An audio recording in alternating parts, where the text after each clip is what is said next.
सर्व रसिकांचं स्वागत आणि सगळ्यांना माझा नमस्कार. तुम्ही सगळ्यांनी याआधी पण बऱ्याचदा मला या मंचावरून बघितलेलं आहे, पण ते अर्थात निवेदिकेच्या भूमिकेत बघितलं आहे. पण आज मात्र मी तुमच्यापुढे निवेदिका म्हणून उभी नाही आहे, तर आज मी माझं मनोगत तुमच्यापुढे मांडायला उभी आहे. पण माझं मनोगत म्हणजे नेमकं काय, किंवा मी म्हणजे कोण? मी म्हणजे स्वरगंध कलामंच. तुम्हाला माहितीच असेल की मी नुकतीच 10 वर्षाची झाले आहे आणि या दशकपूर्तीच्या निमित्ताने माझं मनोगत तुमच्यासमोर मांडावं म्हणून मी आज इथे उभी आहे. माझा जन्म इथलाच, गोरेगावमधलाच.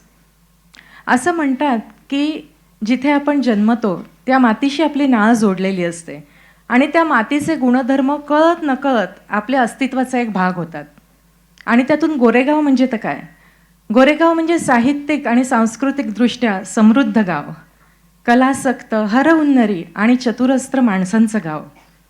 गोरेगाव म्हणजे आपलं मराठीपण अभिमानाने मिरवणारं गाव. आणि त्यामुळे माझं व्यक्तिमत्व पण असं होणं हे अगदी साहजिक नाही का? त्यामुळेच खरं तर आपल्या सगळ्या मराठी जनांना एकत्र बांधून ठेवून मराठी भाषा वृद्धिंगत करण्याचा वसा माझ्याही नकळत मी कधी उचलला ना, ते माझं मलाच कळलं नाही. खरं सांगू, माझे जन्मदाते आणि त्यांचे सुहृद म्हणजे अर्थातच तुम्ही सगळे, तुम्ही माझ्या जन्माचा सोहळा अगदी आनंदाने आणि उल्हासाने साजरा केलात. सुरुवातीच्या काळात अडखळत्या पावलांनी माझा जो प्रवास सुरू होता ना, तो पण तुम्ही अगदी कौतुकाने आणि प्रेमाने निरखलात. माझी पावलं जास्त बळकट व्हावी, अधिक दमदारपणे ती पडावीत, यासाठी मला वेळोवेळी मार्गदर्शन केलं.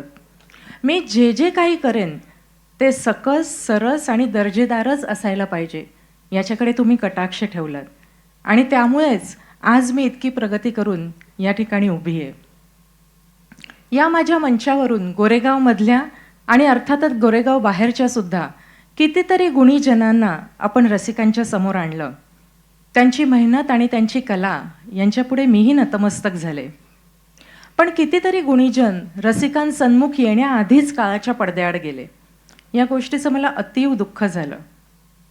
पण शेवटी हा एक प्रवास आहे आणि प्रवासामध्ये काही मोहरे जरी गळून पडले तरी इतर नवीन नवीन गुणीजन या मंचावर, या प्रवासात यापुढे सुद्धा येतच राहतील. हे सगळे कार्यक्रम करत असताना मनोरंजन हा माझा हेतू नक्कीच होता. पण त्याचबरोबर काहीतरी वेगळं, काहीतरी नवीन, नाविन्यपूर्ण असं दिलं पाहिजे, या दृष्टीने पण मी नेहमी प्रयत्न केले. किती कार्यक्रमांची नाव घेऊ, काहींचा उल्लेख तर मला आवर्जून केलाच पाहिजे. झाडांच्या मनात जाऊया, पर्यावरण रक्षण आणि त्या विषयाचं साहित्यात पडलेलं प्रतिबिंब, याचा किती सुंदर मिलाफ या कार्यक्रमात आपल्याला बघायला मिळाला. तसंच स्त्री कवयित्रींच्या कवितांचा प्रवास आपल्यापुढे उलगडून दाखवला 2 स्त्री कलाकारांनीच, त्यासुद्धा ज्या अभिनेत्री आणि कवयित्री आहेत स्वतः त्यांनी, गिरिजा ओक आणि स्पृहा जोशी यांचा लोपामुद्रा हा कार्यक्रम. लावणीचा सांकेतिक प्रवास लावण्यवती या कार्यक्रमातून आपण आपल्यापुढे सादर केला.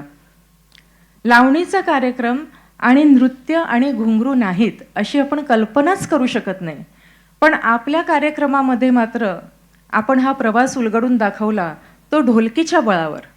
आणि हा कार्यक्रम सगळ्यांना आवडला, तो यशस्वी झाला, याचं पूर्ण श्रेय आपल्या त्या असामान्य ढोलकी बहादरांना आपल्याला द्यायला पाहिजे. किती कार्यक्रम या मंचावरून सादर झाले. पुरवैया आहे, लताशा आहेत, पंडित जयतीर्थ मेवुंडींचं गायन आहे, कितीतरी कार्यक्रम, कारवा जो कव्वालीवर आधारित कार्यक्रम होता तो आहे, प्रिय भाई एक कविता हवी आहे, मुक्ता बर्वे आणि अर्थात त्यांचा कलाकारांचा संच यांनी केलेला इतका सशक्त सादरीकरण जे आपल्यापुढे झालं ते आहे. किती किती कार्यक्रमांबद्दल आपल्याला बोलता येईल आणि नावं तरी कोणाकोणाची घ्यायची आपण. हत्तींचे संवाद साधणारे आनंद शिंदे आहेत, आपल्या नर्मदा परिक्रमेचे अनुभव सांगणाऱ्या प्रतिभा चितळेताई त्या होत्या, लिव्हिंग विल किंवा तिचं आरोग्य यातून अत्यंत उपयुक्त माहिती आपल्यापर्यंत पोचवणारे गोरेगावमधलेच आपले डॉक्टर निखिल दातार ते आहेत. आणि शिवरायांच्या चरित्रामधले एक एक प्रसंग अक्षरशः आपल्या डोळ्यासमोर जिवंत करणारे असे सारंग बंधू आहेत. किती नावं घ्यावी तेवढी कमी आहेत. गेल्या दशकभरामध्ये आपण जवळजवळ 60पेक्षाही अधिक उत्तमोत्तम कार्यक्रम या मंचावरून, माझ्या मंचावरून मी तुमच्यापर्यंत आणू शकले. काही कार्यक्रम तर पहिल्यांदा या मंचावरून सुरू झाले आणि आता ते इतरत्र सुद्धा यशस्वीपणे कार्यक्रम केले जात आहेत. आणि या सगळ्या कार्यक्रमांवर कळसाध्य म्हणायचं तर आपला गोरेगाव महोत्सव माझ्या पूर्ण क्षमतेसह, दिमाखासह, वैभवासह दरवर्षी हा कार्यक्रम आपण साजरा करतो. आणि या प्रत्येक कार्यक्रमामध्ये तुम्हा रसिकांबरोबरच मी सुद्धा चिंब भिजून गेले, त्या कलानंदामध्ये मी रंगून गेले. पण असं सगळं छान छान चाललेलं असताना पण मी पूर्ण समाधानी नव्हते. आतमध्ये काहीतरी खदखदत होतं, काहीतरी अपुरं अपुरं असं वाटत होतं. आपण या समाजाचं काहीतरी देणं लागतो आणि ते देण्याची थोडी तरी फेड करण्यासाठी आपण काहीतरी केलं पाहिजे, ही जाणीवसुद्धा माझ्या मनामध्ये सतत होती. आणि मग त्यातूनच पर्यावरण रक्षण, पर्यावरण संवर्धन आणि शिक्षण या क्षेत्रामध्ये मी थोडं थोडं डोकावायला सुरुवात केली. अगदी छोट्या छोट्या गोष्टी म्हणजे काय तर रद्दी किंवा ई कचरा गोळा करणं असेल, किंवा सोसायटीमध्ये काही झाडं लावून लँडस्केप इम्प्रूव्ह करणं असेल, किंवा भिंतींचं सुशोभीकरण असेल, आरे कॉलनीमध्ये जाऊन वृक्ष लागवड करणं असेल, किंवा जागतिक चिमणी दिन अशासारख्या माध्यमामधून एकंदरच पर्यावरणाबद्दल जागरूकता निर्माण करणं असेल. माझ्या परीने या छोट्या छोट्या गोष्टीतून पर्यावरण संवर्धनासाठी मी माझा खारीचा वाटा उचलला आणि अर्थात यापुढेही उचलत राहीनच. मुंबईच्या जवळच पालघरमध्ये जो आदिवासी बहुल क्षेत्र जे आहे ना, तिथे आपण शैक्षणिक साहित्य, फराळ, कपडे वाटप असं छोटं मोठं सामाजिक काम करत होतो. आणि ते काम करत असतानाच मला असं जाणवलं की मुंबईच्या बाहेर का, मुंबईमध्ये अगदी आपल्या गोरेगावमध्ये सुद्धा असे काही विद्यार्थी आहेत ज्यांना मदतीची गरज आहे. म्हणून मग गोरेगावमधल्याच खास करून मराठी शाळा आपण निवडल्या आणि त्या शाळांमधले शाळांनी निवडून दिलेले जे विद्यार्थी आहेत ना, त्यांच्यासाठी आपण एक शैक्षणिक साहित्य आणि इतर मदत पुरवायला सुरुवात केली.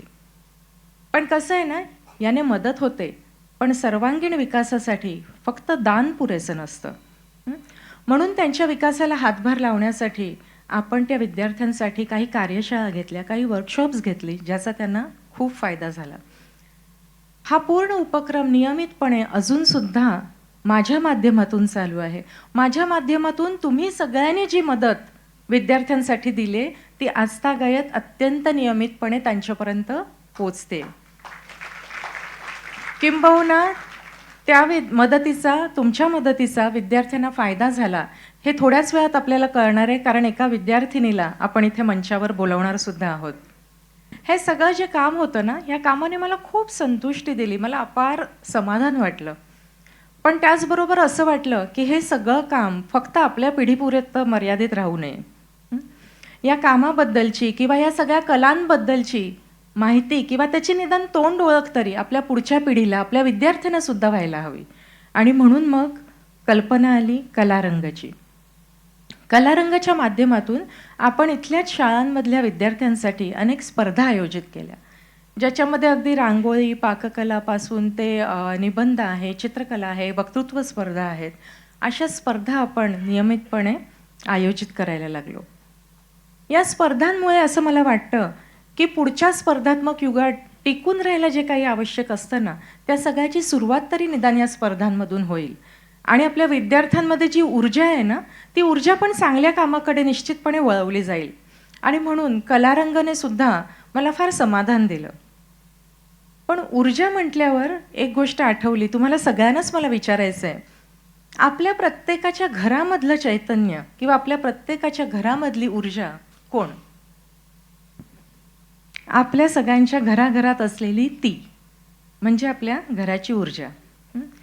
आणि ह्या तिची ऊर्जा जास्त मोकळेपणाने व्यक्त करता यावी, मोकळा श्वास घेऊन तिला आपला उत्साह द्विगुणित करता यावा, मज्जा करता यावी, या हेतूने या माझ्या सखीसाठी पण तिच्यासाठी पण मी काही कार्यक्रम ठरवले, ज्याच्यामध्ये मंगळागौर आहे, चैत्रगौरी आहे, सहली आहे. आणि या सगळ्या वेळेच्या माझ्या सखींचा उत्साह काय विचारता, नुसत्या उत्साहाने सळसळत असतात सगळ्याजणी. 10 वर्षांनी वय कमी झालेलं असतं त्यांचंही आणि त्यांच्याबरोबर माझंही.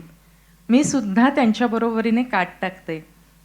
आणि ही माझी ती आहे, माझी जी सखी आहे, तिची ऊर्जा जास्त चांगल्या प्रकारे वापरली जावी, ती अधिक सक्षम, अधिक स्वतंत्र व्हावी, यासाठी तथास्तूच्या माध्यमातून तिला एक व्यावसायिक व्यासपीठ मिळवून देण्याच्या कामी सुद्धा मी मदत करण्याचा प्रयत्न केला. हा सगळा प्रवास होत असताना अनेक उपक्रमांबद्दल माहिती मिळाली, अनेक संस्थांबद्दल माहिती मिळाली, कितीतरी लोकांशी संपर्क झाला आणि त्यातले कितीतरी लोक कायमस्वरूपी माझ्याबरोबर जोडले गेले. म्हणजे एखाद्या जलधारेला चारी बाजूनी वेगवेगळे प्रवाह येऊन मिळावेत आणि त्याला एक नदीचं स्वरूप यावं, असं काहीसं माझ्या बाबतीत झालंय. मी मोठी व्हायला लागले. पण अभिमानाने सांगावंसं वाटतं की या इतक्या काळामध्ये सुद्धा मी कोणताही पंथ, संघ, संघटना किंवा पक्षाचा टिळा मला लावून घेतलेला नाही. त्या अर्थाने म्हणायचं तर मी फक्त आणि फक्त माझ्या कार्यकर्त्यांची आणि तुम्हा सगळ्या रसिकांचीच आहे. माझे कार्यकर्ते म्हणजे माझे प्राण, माझे कार्यकर्ते म्हणजे माझे नाक, कान, डोळे, मेंदू आणि माझे हात. ह्या माझ्या कार्यकर्त्यांची संख्या नेहमी वाढत राहावी आणि त्यांच्या सहस्त्र करांनी मला समाजाचं आणि रसिकांचं पण देणं फेडता यावं, एवढीच इच्छा. 10 वर्ष उलटून गेली, पण पुढे येणाऱ्या 10 वर्षासाठी बरंच काही करायचे मनसुबे माझ्या मनामध्ये आहेत. त्याचा एक वचननामाच खरं तर घेऊन मी तुमच्या भेटीला यायला हवं आणि कदाचित ते येईनही. परंतु तोपर्यंत मात्र आजपर्यंत तुम्ही सगळ्यांनी माझ्यावर जो अपार विश्वास दाखवलात, मला जे भक्कम पाठबळ दिलं आणि माझ्यावर जे जीवापाड स्नेह केलं, प्रेम केलं, त्या सगळ्याबद्दल अगदी मनापासून हात जोडून तुम्हा सगळ्यांचे खूप खूप आभार.